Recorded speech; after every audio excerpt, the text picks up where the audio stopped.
नमस्कार, DD news पर आप देखना शुरू कर चुके हैं समाचारों का बुलेटिन। मैं हूं लाल चंद्र सिंह। देखेंगे देश और दुनिया की तमाम बड़ी खबरें, लेकिन सबसे पहले इस समय की हेडलाइंस।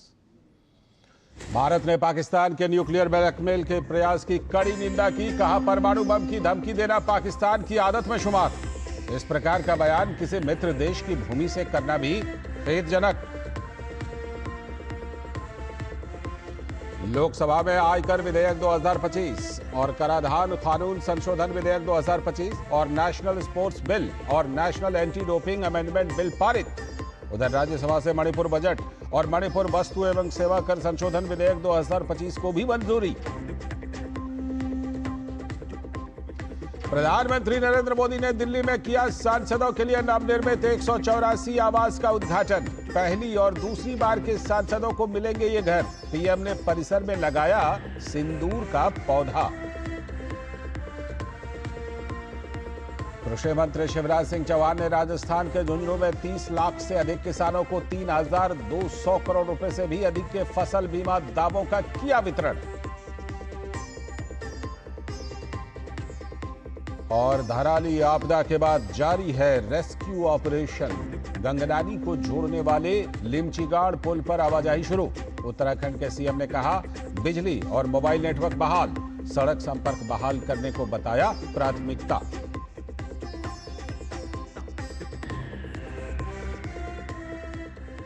हेडलाइंस के बाद इस समय की सबसे पहली और सबसे बड़ी खबर। भारत ने पाकिस्तान के न्यूक्लियर ब्लैकमेल के प्रयास की कड़ी निंदा की है। विदेश मंत्रालय के प्रवक्ता रणधीर जायसवाल ने पाकिस्तानी सेना प्रमुख के अमेरिका दौरे के दौरान दिए गए परमाणु बम की धमकी के बयान के जवाब में कहा कि परमाणु बम की धमकी देना पाकिस्तान की आदत में शुमार है।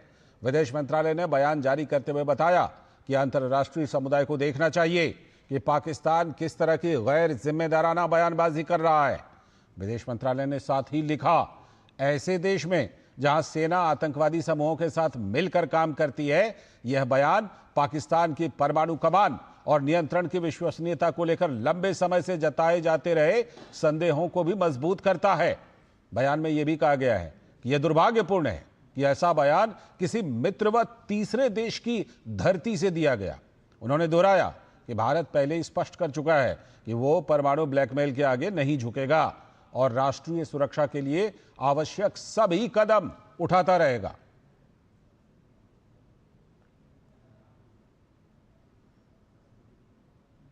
और अब बात राजनीति की। भाजपा के नेता और केंद्रीय मंत्री धर्मेंद्र प्रधान ने आज कांग्रेस और उनके नेताओं पर जमकर प्रहार किया। उन्होंने कहा कि कांग्रेस के लाडले राहुल गांधी का लोकतंत्र और संविधान में कोई विश्वास नहीं रह गया है।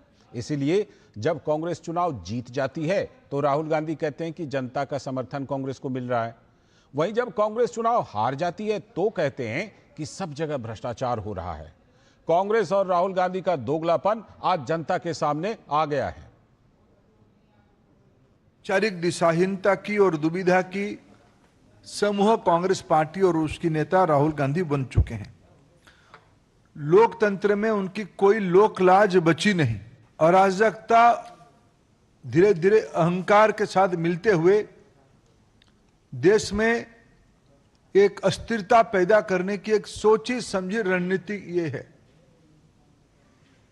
आप चुनाव जीतोगे तो सारा विषय सही है, अब चुनाव हारोगे ये सारा विषय की अव्यवस्था आपको ध्यान में आती है। और इस बीच नेता प्रतिपक्ष राहुल गांधी के 2024 के लोकसभा चुनाव में वोट चोरी का आरोप लगाने के बाद अब उनकी खुद की पार्टी में भी रस्साकसी शुरू हो गई है। कर्नाटक की कांग्रेस सरकार में सहकारिता मंत्री और सीएम सिद्धारमैया के समर्थक केएन राजन्ना ने अपने मंत्री पद से इस्तीफा दे दिया है। राहुल के बयान पर प्रतिक्रिया देते हुए राजन्ना ने कहा कि हार की पूरी जिम्मेदारी चुनाव आयोग पर थोपने से बेहतर होगा कि पार्टी खुद भी इसकी जिम्मेदारी ले। वोटर लिस्ट में सुधार पर बात करते हुए उन्होंने कहा कि यह प्रक्रिया कांग्रेस सरकार में भी हुई थी।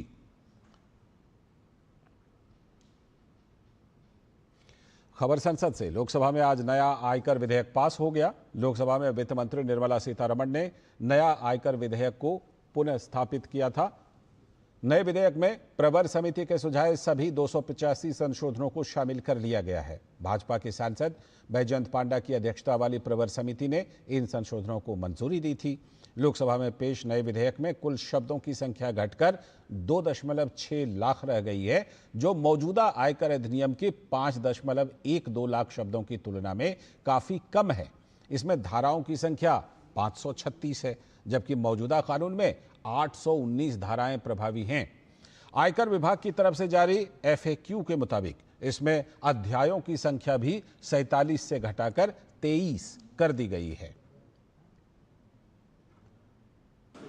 Madam, with your permission, I rise to move for leave to introduce a bill to consolidate and amend the law related to income tax.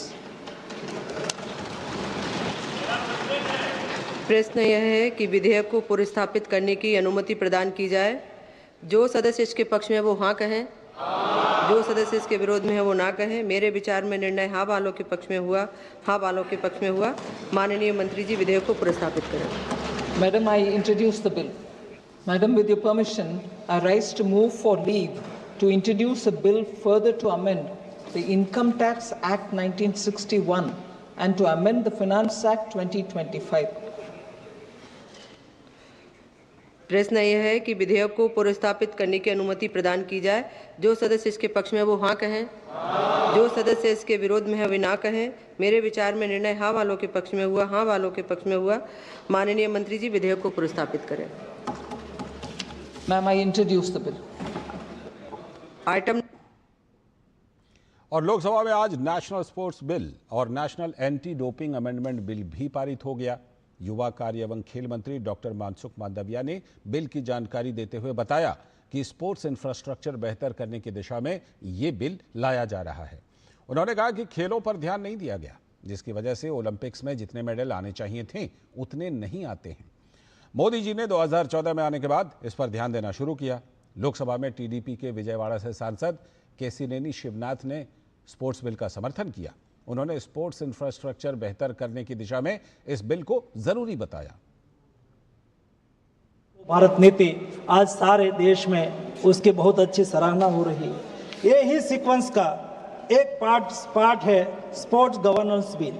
Sports governance bill के लिए कई बार प्रयास करा गया, भूतकाल में भी प्रयास हुआ और अभी वर्तमान समय में मोदी जी ने अच्छी बात कही है कि हमें इंटरनेशनल स्टैंडर्ड का वर्ल्ड क्लास बेस्ट एक्सीलेंस के साथ हमारी तैयारी होनी चाहिए।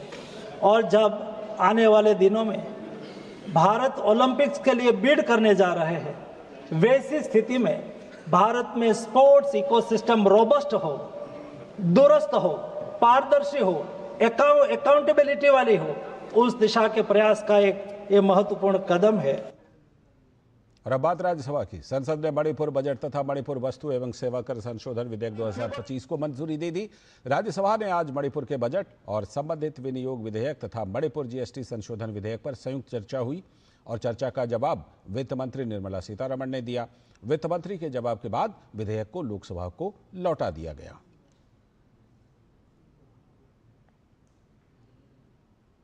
और दोपहर बाद राज्यसभा में गोवा विधानसभा में अनुसूचित जनजाति के लिए सीटों के आरक्षण से जुड़ा बिल भी चर्चा के बाद पारित कर दिया गया। इस बीच पार्लियामेंट एनेक्सी में संसद की विदेश मामलों से संबंधित समिति की बैठक संपन्न हो गई है। बैठक में शशि थरूर, राजीव शुक्ला, RPN सिंह और रविशंकर प्रसाद शामिल हुए। इसके अलावा बैठक में विदेश सचिव विक्रम मिस्री भी शामिल हुए। आगे बढ़ने से पहले एक छोटा सा ब्रेक।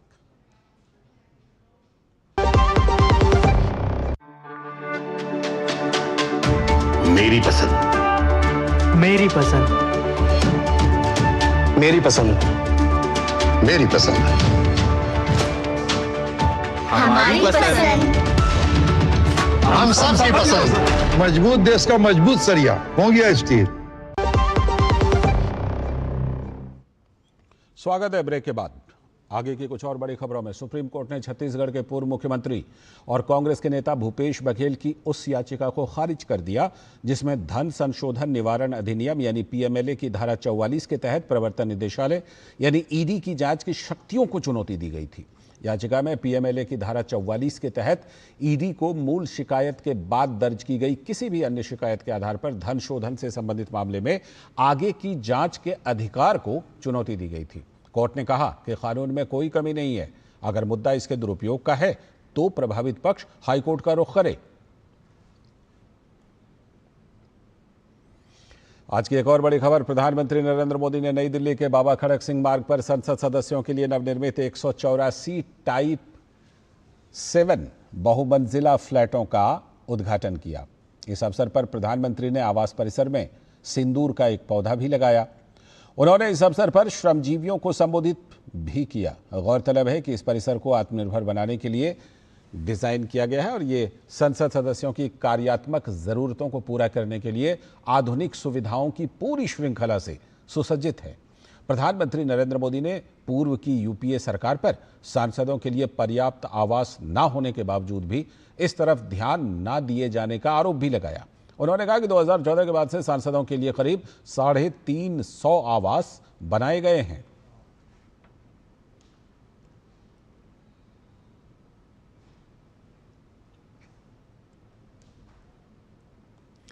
आगे की खबरों में प्रधानमंत्री नरेंद्र मोदी के दूरदर्शी नेतृत्व में शुरू की गई प्रधानमंत्री फसल बीमा योजना के अंतर्गत आज राजस्थान के झुंझुनू में फसल बीमा दावा राशि का डिजिटल भुगतान किया गया। इस कार्यक्रम की अध्यक्षता केंद्रीय कृषि एवं किसान कल्याण और ग्रामीण विकास मंत्री शिवराज सिंह चौहान ने की। इस मौके पर राजस्थान के मुख्यमंत्री भजनलाल शर्मा भी उपस्थित रहे। केंद्रीय कृषि मंत्री शिवराज सिंह चौहान ने प्रधानमंत्री फसल बीमा योजना के तहत राजस्थान सहित कई राज्यों के लगभग 30 लाख किसानों को 3,900 करोड़ रुपए की राशि सीधे तौर पर किसानों के खातों में हस्तांतरित की। झुंझुनू में सीएम और केंद्रीय कृषि मंत्री ने बटन दबाकर ये राशि ट्रांसफर की।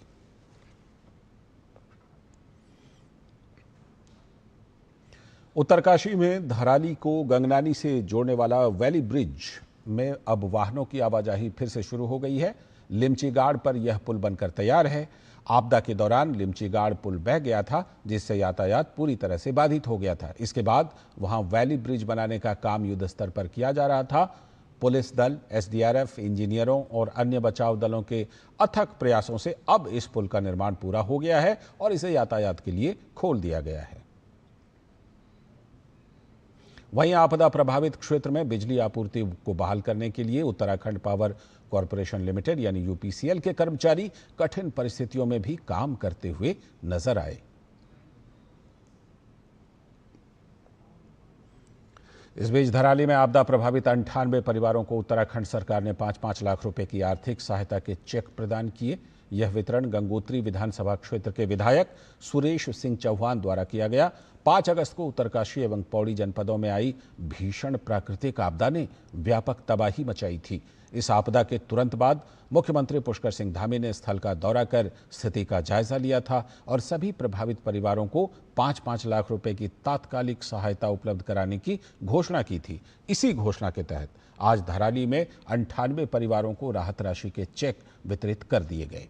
इस अवसर पर स्थानीय जनप्रतिनिधि, प्रशासनिक अधिकारी एवं क्षेत्रीय नागरिक भी उपस्थित रहे और उन्होंने प्रदेश सरकार की इस त्वरित राहत कार्रवाई के लिए आभार व्यक्त किया। देश में डिजिटल क्रांति छोटे विक्रेताओं और किसानों के लिए कैसे नए अवसर पैदा कर रही है, इसी महत्वपूर्ण विषय पर नई दिल्ली में हुई एक चर्चा के दौरान डीडी न्यूज के संवाददाता ने कृषि मंत्रालय के अतिरिक्त सचिव मनिंदर कौर से इंडिया स्टैक की भूमिका पर खास बातचीत की है।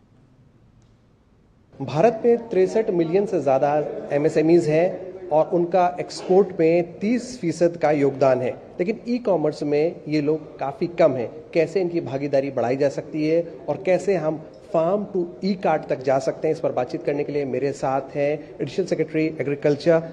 मैम, जब हम बात करते हैं एमएसएमईज एंड स्मॉल सेक्टर, उसके लिए ओएनडीसी जैसा प्लेटफॉर्म कितना इम्पोर्टेंट है?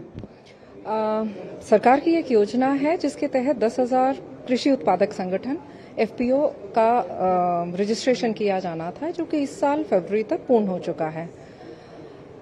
जो किसान उत्पादक संगठन है, ये स्मॉल एंड मार्जिनल, लघु एवं सीमांत कृषकों के ही संगठन है, ताकि वो इकट्ठे होकर to leverage the economies of scale आदान सस्ता खरीद सकें, अपना बेचने के लिए अधिक बार्गेनिंग पावर रख सकें। काफ़ी बात चल रही है फूड सिक्योरिटी के बारे में, और जैसे कि ग्लोबल चेंजेस आ रहे हैं, जियोपॉलिटिकल सिचुएशन भी चेंज हो रही है, ऐसे में भारत को अपना फार्म सेक्टर मजबूत करने में इस ऐप का क्या योगदान हो सकता है? जहां तक कृषि क्षेत्र का प्रश्न है, वहां होलसेल थोक में व्यापार अधिक होता है, तो वो जैसे ही आएगा उससे और सुदृढ़ होगा। पर as of now for consumers, मतलब अगर आप कल्पना नहीं कर सकते, जितने प्रकार के जो हम केवल सुनने में आता था इस जगह का ये मशहूर है, तो वो शुद्ध रूप से उत्पादक से आप घर बैठे ऑर्डर कर सकते। बाजार goes digital, local commerce, local trust, उससे ट्रस्ट कितना बढ़ेगा? आप सीधा उसी से खरीद रहे हैं जो वो सामान उगा रहा है, उसका प्रोसेसिंग कर रहा है, तो इसमें तो ट्रस्ट होना ही चाहिए। तो जैसे कि आपने सुना, आप पूरे विश्वास के साथ चीज़ खरीद सकते हैं, और वो भी ओरिजिनल, और इसके लिए डिजिटल प्लेटफॉर्म बहुत ज़रूरी है, और उसी के लिए सरकार प्रयास कर रही है। कैमरामैन कालरा के साथ मैं विशाल बेरिस्टो, DD न्यूज़, दिल्ली। अगली खबर, स्वतंत्रता दिवस से पहले दिल्ली पुलिस की तरफ से सभी जिलों में प्रहरी योजना के तहत निजी सुरक्षा गार्डों, चौकीदारों और अन्य सुरक्षा कर्मियों के लिए विशेष ब्रीफिंग कम संवेदनशीलता कार्यक्रम आयोजित किए गए। इसका उद्देश्य सामुदायिक सुरक्षा को मजबूत करना, पुलिस जन सहयोग को बढ़ावा देना और प्रहरियों को अपराध रोकथाम और आपात स्थितियों में सक्रिय भूमिका निभाने के लिए तैयार करना था। दिल्ली पुलिस कमिश्नर ने विभिन्न जिलों में जाकर इंतजाम प्रहरियों को संबोधित किया, साथ ही इन कार्यक्रमों में प्रहरियों के महत्व को रेखांकित किया और उन्हें सुरक्षा उपकरण भी वितरित किए।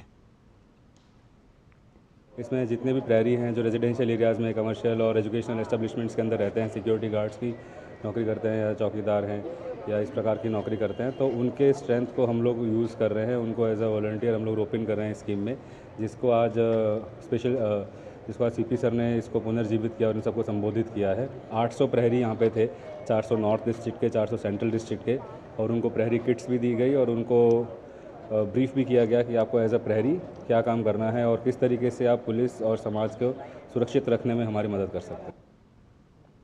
और दिल्ली के NCUI ऑडिटोरियम में CIFF यानी कि सेलिब्रेटिंग इंडिया फिल्म फेस्टिवल का आयोजन किया गया। 8 से 10 अगस्त 2025 तक जारी रहने वाला यह उत्सव भारतीय सिनेमा, संस्कृति और विविधता का जश्न मनाने वाला एक भव्य आयोजन था।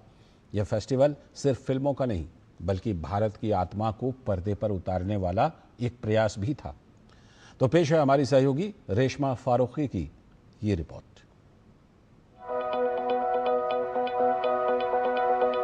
ऐतिहासिक और सांस्कृतिक शहर दिल्ली में सिनेमा के रंगों, कहानियों और जज्बात का एक अद्भुत उत्सव मनाया गया, सेलिब्रेटिंग इंडिया फिल्म फेस्टिवल। ये फेस्टिवल आयोजित हुआ दिल्ली के NSUI ऑडिटोरियम कॉम्प्लेक्स में। ये सिर्फ एक फिल्म फेस्टिवल नहीं, बल्कि भारत की विविधता, संस्कृति, संघर्ष और सपनों का आईना था। सिनेमा जो दिल को छू ले, सोच को बदल दे और हमें एक दूसरे के करीब ले आए।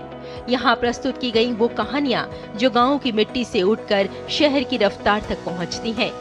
इस फेस्टिवल के CMD मुकेश गुप्ता ने कहा कि ये फेस्टिवल सांस्कृतिक मील का पत्थर है, जिसने साबित किया है कि देश का दिल दिल्ली भी भारतीय सिनेमा का दिल बन सकता है। फिल्म फेस्टिवल को अगर हम कमर्शियली देखें तो इसमें पैसा नहीं कोई कमा सकता। ये पैशन का गेम है। सिर्फ पैशन से जो आदमी काम करेगा वही फिल्म फेस्टिवल कर सकता है। तो हमने वो जो प्रोग्राम किए भारत सरकार के लिए, तो हमें लगा कि दिल्ली का अपना एक बड़ा फिल्म फेस्टिवल होना बहुत जरूरी है। इस फेस्टिवल में न सिर्फ बेहतरीन फिल्में प्रदर्शित की गयीं, बल्कि निर्देशकों, संगीतकारों, कलाकारों और लेखकों को अपनी प्रतिभा दिखाने का सुनहरा मौका दिया गया। यहाँ पैनल डिस्कशन, वर्कशॉप्स और कई सेशंस का आयोजन किया गया। सेलिब्रेटिंग इंडिया फिल्म फेस्टिवल पहली बार दिल्ली शहर में हो रहा है और खास बात यह है कि इस फेस्टिवल में बहुत सारे सितारे आए हुए हैं जो अपनी अपनी प्रतिभा दिखा रहे हैं। कई सारी फिल्मों की स्क्रीनिंग भी की गई, जिसे दिग्गज लोगों ने पसंद भी किया। लघु और फीचर कहानियों में फिल्मों की कहानियों ने भी अपना एक अलग ही असर छोड़ा। मेन मुद्दा जो है स्टोरी का है वह वाटर कंटामिनेशन, जो कि ग्लोबल फैक्टर है, उसको आजकल के लाइफ स्टाइल को कैसे हॉन्ट कर रहा है ये चीज़, ये है ताप।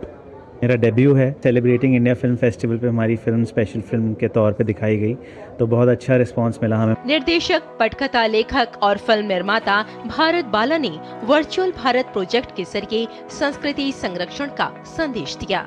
इंडिया का कल्चर को दिखाने के लिए सिनेमा को इस्तेमाल करना आज के ज़माने में बहुत ही इम्पोर्टेंट है।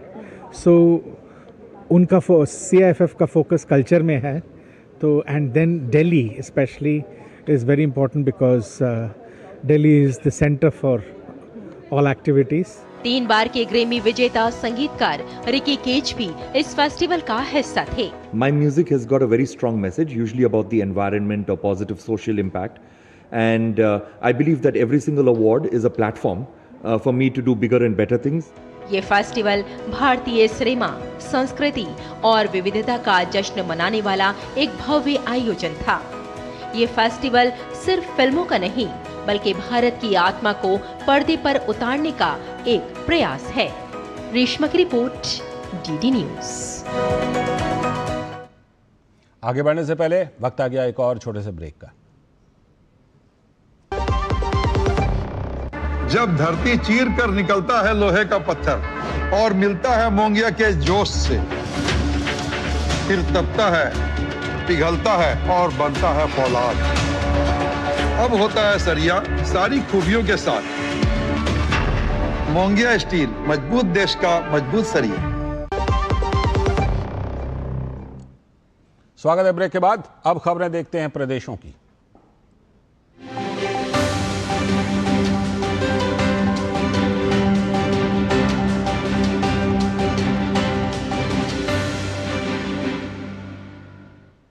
सबसे पहले खबर बिहार से। मुजफ्फरपुर सेंट्रल जेल में आज वीर क्रांतिकारी शहीद खुदीराम बोस की शहादत दिवस पर उनको श्रद्धांजलि दी गई।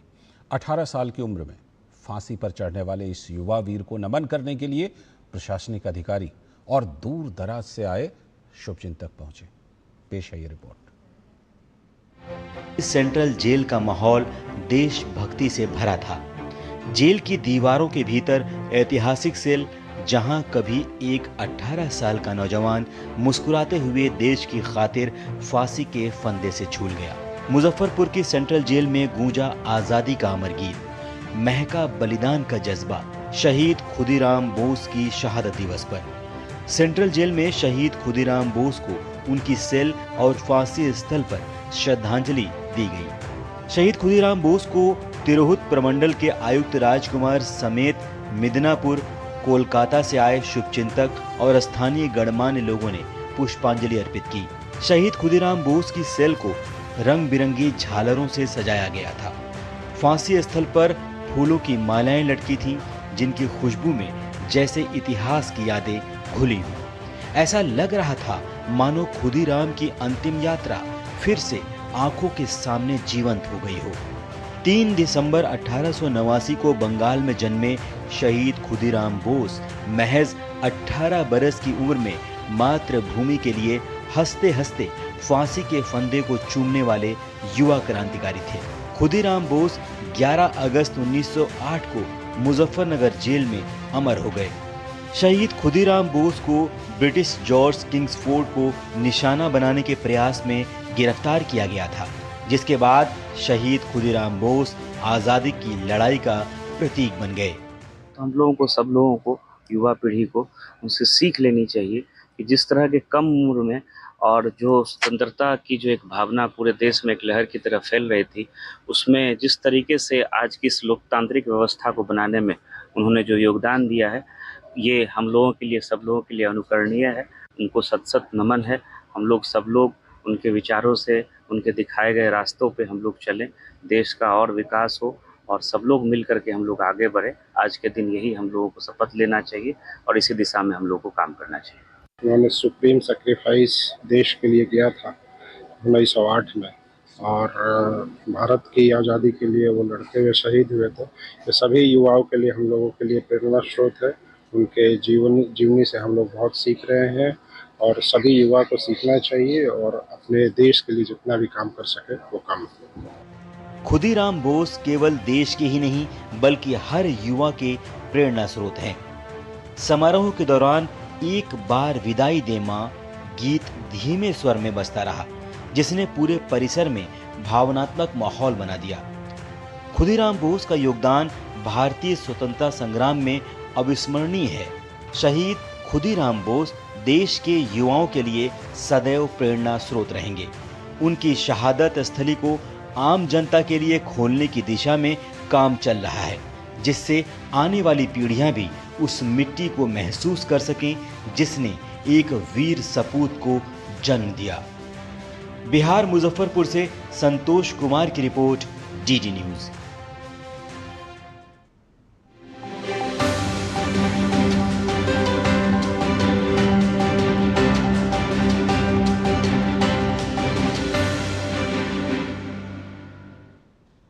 और इसी के साथ इस बुलेटिन में फिलहाल इतना ही। हमें दीजिए अनुमति। नमस्कार।